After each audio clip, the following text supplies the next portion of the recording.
5 лет назад мы впервые в истории нашего народа провели первую крымско-татарскую книжную ярмарку. И с той поры продолжаем эту традицию. Кто-то скажет, подумаешь, события. Ежегодно десятки, наверное, сотни таких ярмарок проходят то там, то здесь. Но большинство тех, кто их организовывает, представляет свои издания, посещает такие ярмарки, не знают и, наверное, даже не могут себе представить, что на таком мероприятии чувствует народ, которого когда-то лишили всего литературного и научного наследия.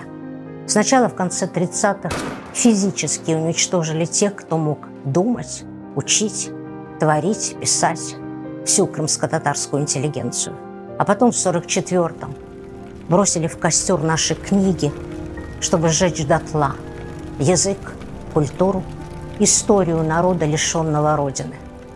Нас обрекли на полувековое молчание, что хуже смерти. Но мы вернулись домой. И с той поры каждый день не только восстанавливаем утраченное, но и творим новое. Учим своих детей родному языку, возрождаем традиционное искусство, пишем музыку, картины и книги. Поэтому крымско-татарская книжная ярмарка становится настоящим и даже символическим праздником возрождения народа на земле предков. Такой праздник в этом году пройдет уже 5-й раз.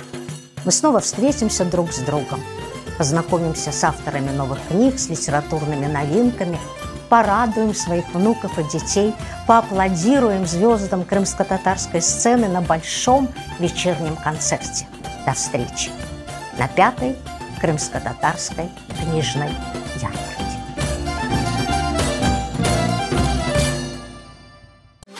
Генеральный спонсор – сеть мебельных магазинов Shells Home. Спонсоры – сеть салонов красоты «Ханум», Крымская металлургическая компания, этнокомплекс «Дживаль», Фонд развития науки и образования имени Исмаила Муфтизаде, салон флористики и декора «Цветочный дом Крым», сеть мебельных салонов «Ракиб», сеть мясных бутиков «Алем», сеть магазинов одежды и обуви «Герд», этнографический музей крымских татар «Дервишева», бытовая химия из Турции «Кальон», студия детского праздника «Поле чудес».